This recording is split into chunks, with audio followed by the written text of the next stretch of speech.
자, 무작위 배정을 했느냐 안 했느냐로 실험 연구와 관찰 연구가 차이가 난다 그랬잖아. 무작위 배정을 했느냐 안 했느냐. 무작위란 말이 아니지. 배정을 시술자가 했느냐.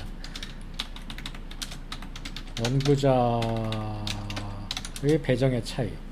무작위 배정은 실험 연구에서 이제 무작위 배정 연구냐, 무작위 배정 연구가 비무작위 배정 연구냐가 달라지는 거고요. 연구자가 스스로의 의지를 가지고 개입해서 배정에 관여했느냐를 가지고 실험 연구와 관찰 연구가 나눠집니다. 대조군이 있는 경우에 준실험 연구는 빼고 얘기해요. 그리고 이거는 비교 그룹이 있느냐 없느냐에 따라서 분석 연구와 기술 연구가 나눠지죠. 그죠? 근데 이렇게 실험 연구이면서 분석 연구는 쉽습니다. 그죠? 진짜 실험이니까 이건. 내가 나눠서 A그룹, B그룹 나눠서 그 A그룹과 B그룹의 차이를 연구하니까 이거는 뭐 직관적으로 다 와닿죠. 그리고 요것도 와닿습니다. 관찰이면서 기술인 연구도. 그러니까 관찰인 건 연구자가 무작위로 배정을 인텐셔널하게 하지 않았고 그 결과를 관찰한 결과를 분석을 할 수도 있고 또 기술할 수도 있고 관찰한 연구를 분석할 수도 있고 기술할 수도 있습니다. 두 그룹을 관찰했으면 분석이 되는 거죠. 한 그룹을 관찰했으면 기술이 되는 거죠. 근데 관찰 연구면서 기술 연구는 굉장히 쉽습니다. 아주 그냥 딱 떨어지죠. 관찰이면서 기술 연구는 아까 얘기했듯이 케이스 시리즈나 케이스 리포트 같은 게 관찰이면서 기술 연구입니다. 기술만 했잖아요. 디스크라이브만 했잖아요. 근데 문제가 되는 건 관찰이면서 분석인 연구, 그럼 관찰이면서 기술인 연구, 얘네들은 좀 헷갈리죠. 또 실험이면서 기술인 연구, 이런 것들이 좀 헷갈리게 되죠. 요게 장조 이사님이 질문한 게 아닌가 싶어요. 자, 그럼 관찰이면서 분석인 연구는 어떤 연구일까요? 우리가 관찰만 한다, 그럼 그 기술이랑 되게 비슷하게 느껴지잖아요. 관찰이면서 기술인 걸 수도 있어요. 케이스 시리즈, 케이스 리포트. 근데 관찰이면서 분석인 것도 있단 말이에요. 관찰이면서 분석에 해당하는 연구가 케이스 컨트롤, 환자 대조군 연구 혹은 코호트 연구 같은 게 대조군이 있잖아요. 얘네들은 비교 그룹이 있단 말이에요. 그렇기 때문에 관찰이면서 분석입니다.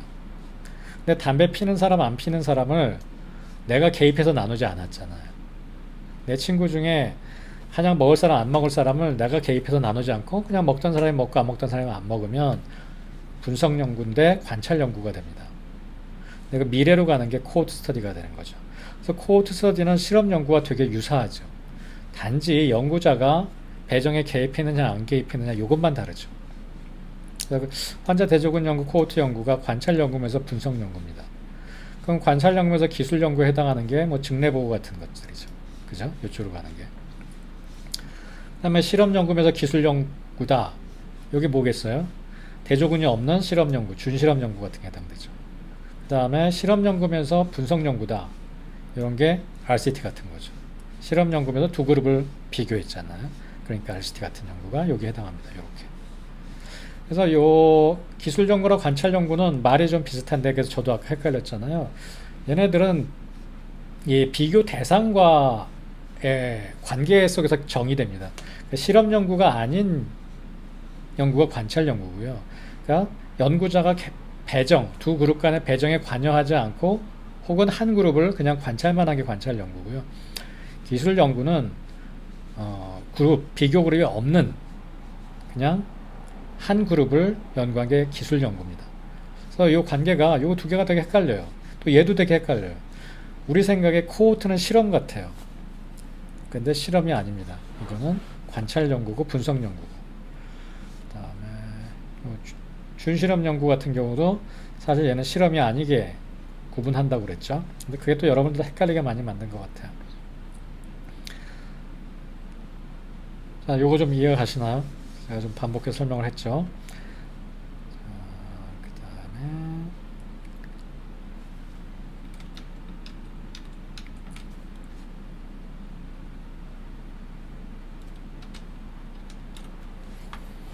다음에 최가 이거 지난 시간에 했던 것 같아요. 메디컬 리서치 스터디를 봤더니 타입 2 다이아베티스와 확연히 관계가 있는 것 같다.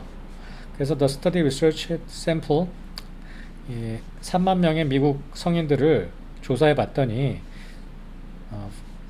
3만 명의 미국인의 샘플을 조사해 봤더니 it found that 황련 익스트랙트를 꾸준하게 먹었던 사람들이 less likely to have 당뇨가 없었더라.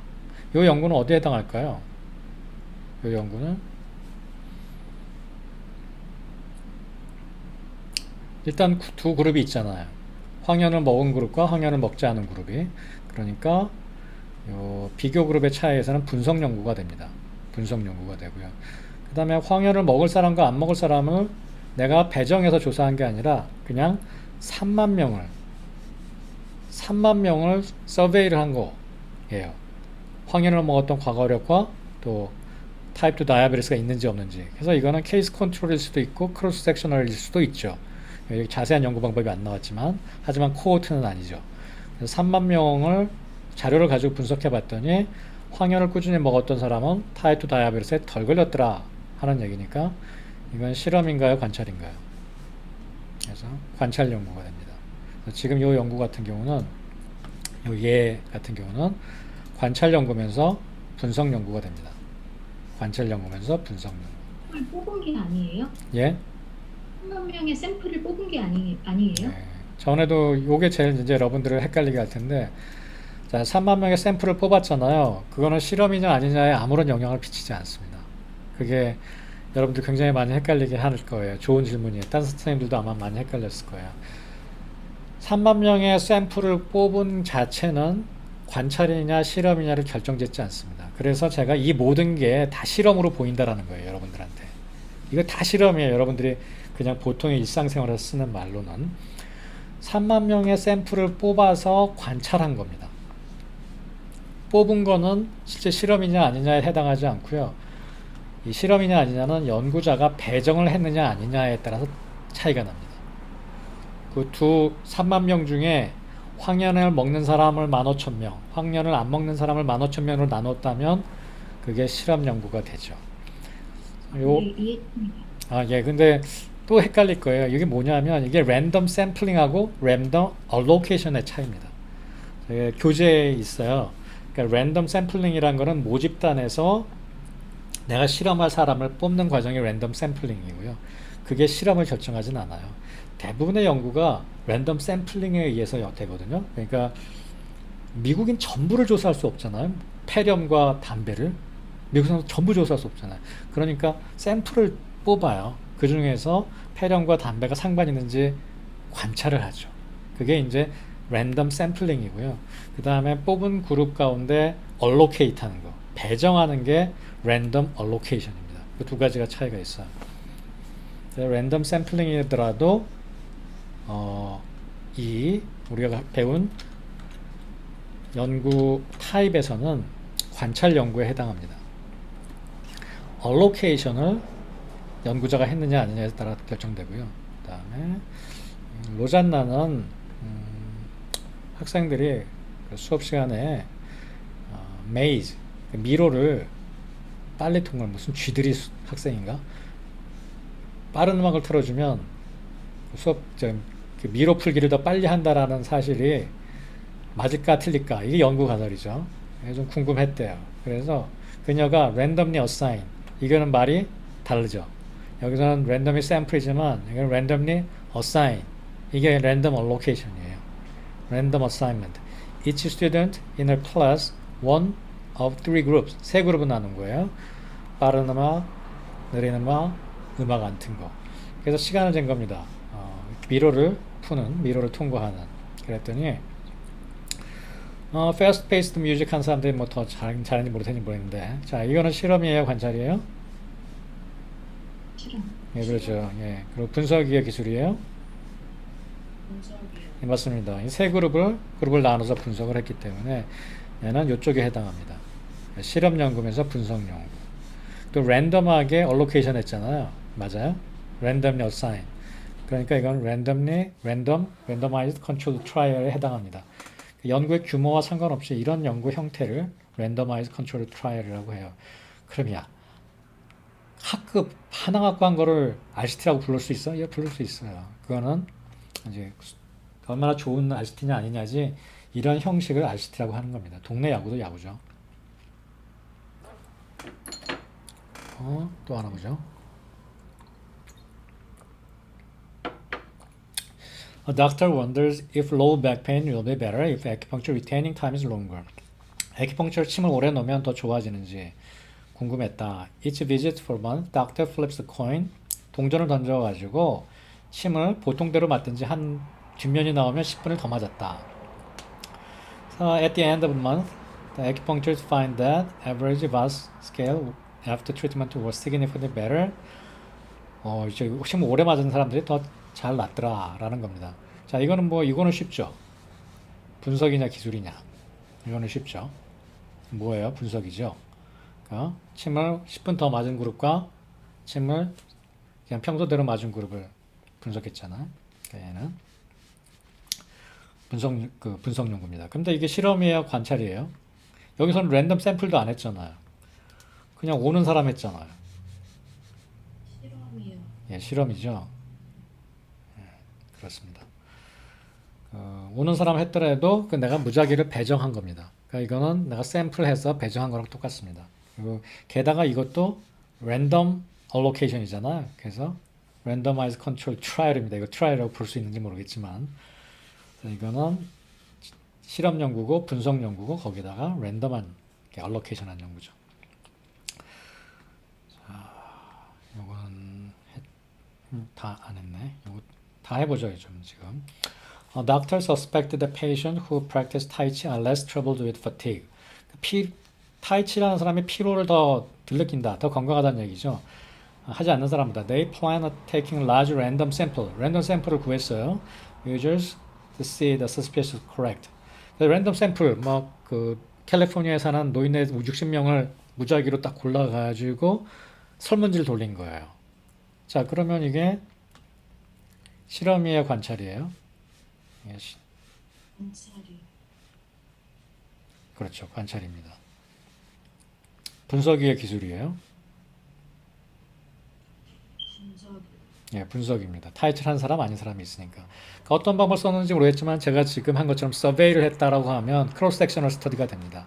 설문지 돌려서 지금 타이치 매일 하세요. 그 다음에 피로도를 숫자로 표시해 보세요. 해서 그걸 쭉 100명의 데이터를 모아다가 분석을 하는 거죠. 그런 게 굉장히 의미가 있어 보이잖아요. 근데 사실 연구 방법론에서는 굉장히 낮은 수준의 증거밖에 안 됩니다. 그럼 타이치가 실제 피로와 관련이 있는지를 찾아내기가 어려운, 클레임하기가 어려운 연구가 되는 거죠. 얘 같은 경우는 관찰이면서 분석 연구입니다. 여기는 안 써놨는데 하나 더 붙이면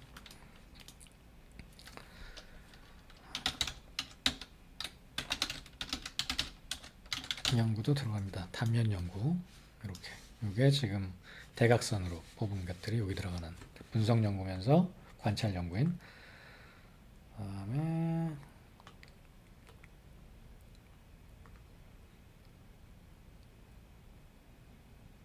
여기도 한번 보죠. 이것도 survey라는 말이 나와서 좀 쉬운데 그래도 함정이 들어 있어요.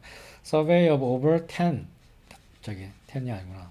1000 randomly selected patient. 전국에서 구해다가 acupuncture 트리트먼트를 받은 사람들, at least 10 times a year, 10번 이상 받은 사람들하고 거의 안 받은 사람들, 한 번도 안 받은 사람하고 비교를 해본 거예요. 그랬더니 10번 이상 침치를 받은 사람들은 덜 디프레스 됐다, 무드가 더 좋더라. 이런 거는 무슨 연구인가요? 자, 분석 연구인가요? 기술 연구인가요? 분석 연구. 예, 분석 연구죠. 실험인가요? 관찰인가요? 관찰 연구. 예, 그렇습니다. 예. 한번 잘 생각해 보세요. 제가 연습 문제를 좀 드릴게요. 이거는 그냥 문제 풀어보는 수밖에 없어요. 자, 이런 거 한번 보죠.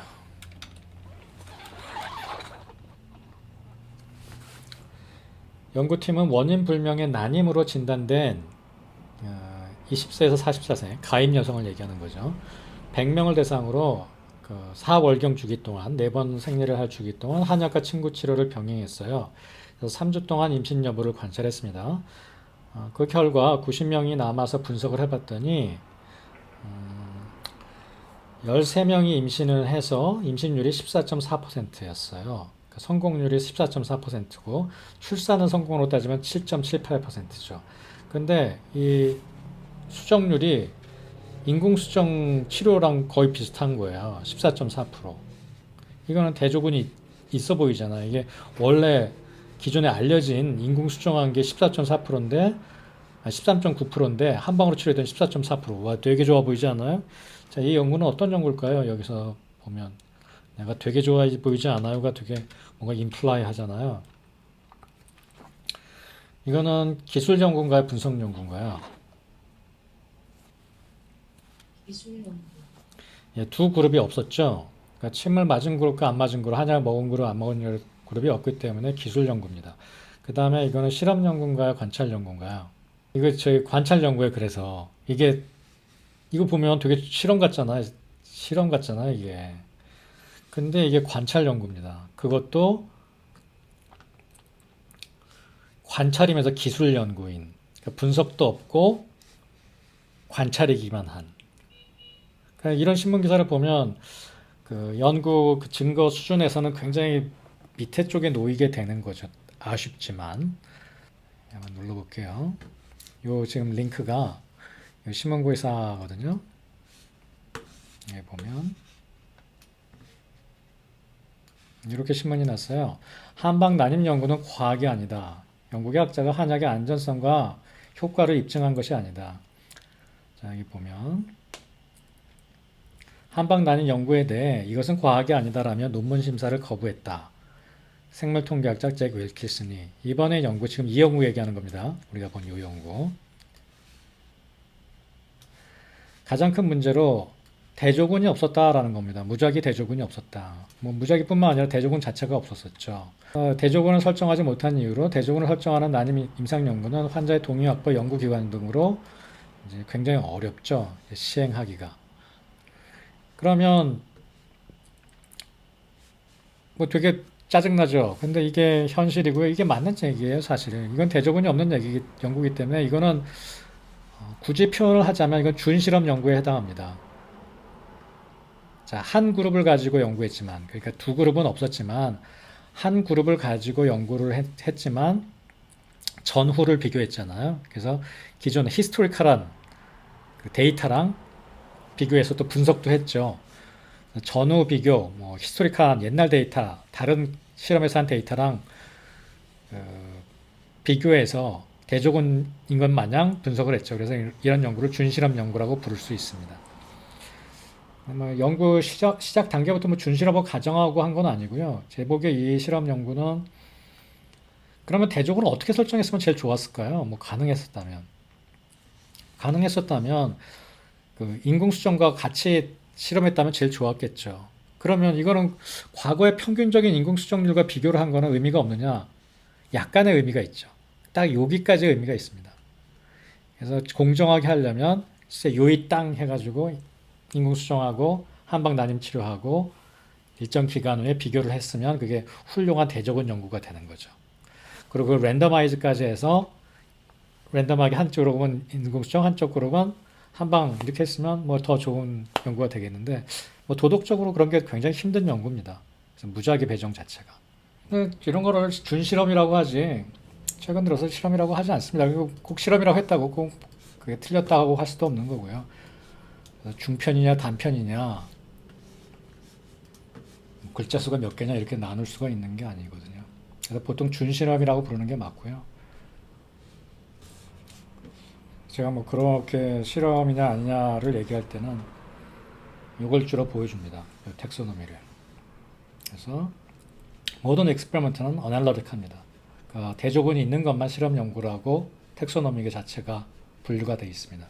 그럼 디스크립터하게 대조군이 없는 그러니까 비교 그룹이 없는 거는 여기 보면 엑스페리먼트가 없어요. 그러니까 이게 아주 좁은 의미의 실험이죠. 그럼 넓은 의미면 이게 다 실험이에요. 제가 여러 번 얘기하지만 우리 눈에 이게 다 실험으로 보여요. 프로스펙티브 케이스 시리즈 실험이에요. 앞으로 내가 오는 요통환자 10명 모아가지고 10명 오는 대로 침을 놓겠다. 그게 케이스 시리즈거든요. 실험이죠, 우리 보기엔. 그 다음에 10명을 뽑아가지고 전후를 비교했다. 실험이죠. 근데 EBM의 분류학에서는 실험에 해당하지 않습니다. 그런 것들이. 이것은 뭐 다른 텍소노미지만 익스페리먼트 스터디는 allocation이, 그러니까 assignment가 랜덤하냐 아느냐에 따라서 랜덤한 컨트롤 트라이얼이냐 랜덤하지 않은 컨트롤 트라이얼이냐 두 개밖에 없어요. 그러니까 대조군이 있다라는 게 가정이 돼 있죠. 그러니까 비교 그룹이. 그래서 이 익스페리먼터에 observation study처럼 디스크립티브한 게 없어요. 대조군이 없는 연구가. 그럼 대조군이 없는 연구를 아쉽지 않아요. 그것도 그래서 실험 같은데. 그래서 그걸 준실험 연구라고 하는 겁니다. 그래서 여기 대조군이 없는 실험 연구는 없다. 그래서 cause experiment는 대조군이 없죠. Medical information cause experiment sometimes called pre-post 전후 비교, 전후 intervention, design often used to evaluate benefit of intervention. 그러니까 치료 효과를 검증하는데 이게 좋은 방법은 아니지만 분석이 안 되니까 좋은 방법은 아니지만 pre-post를 비교한다든지 혹은 historical한 컨트롤 그룹 옛날에 있었던 좀 확실한 컨트롤 그룹이 있으면 그거랑 비교를 한다든지 해서 실험과 유사한 어떤 파워를 확보하는 게 준실험 연구입니다. 정말 클래식한 좀 컨서버티브한 보수적인 분류에는 cause experiment는 실험에 해당하지 않는 거예요. 다 기억나시죠, 이거? 자, 또 하나 볼게요. 경열 및 경근 안마 프로그램이 적용된 안마 의자 사용이 요통에 미치는 영향. 되게 좋아 보여요. 이런 거 잘 되면 나도 하나 사고 싶어요. Korean Journal of Acupuncture. 자, 이 연구는 안마 의자의 서근 활락 효능, 주관적 통증 정도, 이게 아웃컴이죠. 미치는 효과를 검증하기 위한 연구다. 단일군, 비교군이 없죠? 전후 비교다. 그럼 딱 답 나왔네요. 이거는 뭐 더 볼 것도 없네요. 단일군의 전후 비교다. 어떻게 했나 보면 코웨이 거를 갖다가 자발적으로 말룬티어를 모집했어요. 한방병원에서 최근 2개월 요통이 있던 사람을 안마 치료 후 요통의 바스를 이제 측정해가지고 한 거죠. 그래서 통증 점도서가 꽤 되는 사람들을 요통 환자를 대상으로 해서 안마 의자를 한 다음에 해보세요. 연구 방법. 시간을 좀 드릴게요.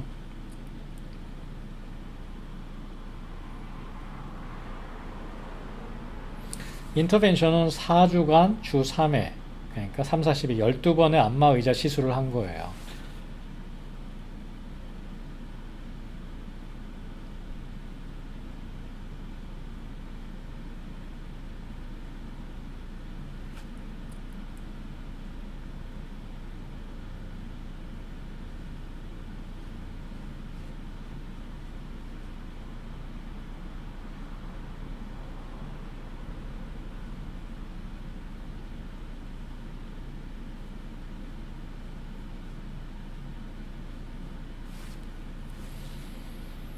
그래서 이게 인터벤션이고, 그다음에 아웃컴은 뭐예요? KODI and VAS죠. 그래서 첫 번째 방문할 때 했고, 마지막 방문할 때 했고, 그래서 전후를 비교한 겁니다. 뭐 통계적으로 비교해봤더니 치료 전과 후에 유의한 차이가 있다 이렇게 나왔겠죠. 오늘 할 토픽 중에 하나가 도대체 유의한 차이란 건 무엇인가에 대한 얘기도 좀 해볼 텐데, 뭐 윌캅슨 테스트를 했다, 뭐 이거 다 열심히 하는 거죠. 우리 옛날에 전후 비교할 때 꼭 하던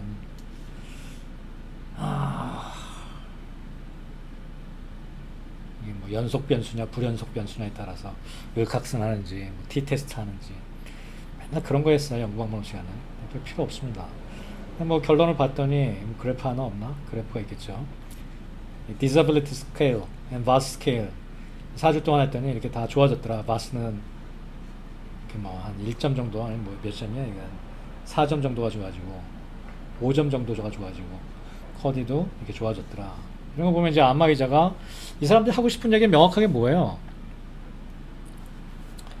안마 의자가 요통에 효과 있어 라는 얘기죠. 그러면 이런 얘기를 하면 우리가 봤던 이 증거의 수준으로 보면 어디에 해당하는가 이제 느낌이 오죠. 이걸 가지고 안마 의자가 효과적인가 요통치료에 그냥 얘기를 꺼내기도 창피해요. 뭐랄까. 제, 그,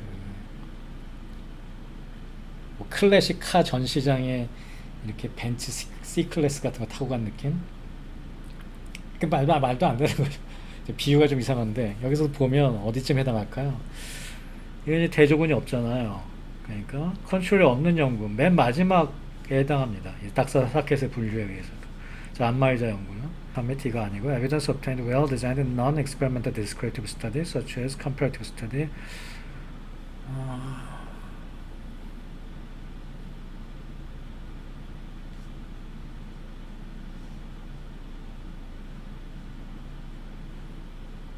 뭐 이렇게 쿼즈 익스퍼리먼트 요 단계 정도의 그 증거 수준이라고 보면 되겠네요. 유효성을 평가하는데 여기서도 맞춰보면 case series, individual case control study, case control study, outcome research. 여기 지금 여기 보시면 요거는 다 컨트롤이 있는 거예요. 여기서부터는 3B부터는 다 컨트롤이 있는 거예요. 그러니까 요즘은 컨트롤이 없는 연구는 증거로 잘 하진 않습니다. 지금 저 안마의자 연구는 케이스 시리즈 정도의 억울하지만 실험이지만 여기 4번에 해당하고요. 요 기준을 따르면 그래도 꽤 높죠. 여기는 쿼즈가 EB에 있으니까. 그러니까 어느 기준을 따르냐에 따라서 증거 수준도 달라집니다. 임상 가이드라인을 만들 때도 제일 먼저 하는 게 어떤 체계를 따라서 내가 증거를 평가했는지를 기술을 해놓죠. 재밌죠? 이렇게 실제적인 연구들이 한방 난임 연구도 그렇고 이런 연구들은 효과를 클레임할 수가 없는 연구입니다. 그러니까 내가 치료를 했기 때문에 이 병이 나았어가 핵심이잖아요. 치료를 했기 때문에 병이 나았어가 핵심이에요. 그게 내가 클레임하고 싶은 가설이거든요. 연구 가설이거든요. 그러면 연구 가설에 따라 연구 종류가 달라져요. 그 얘기가 오늘 할 중요한 주제예요.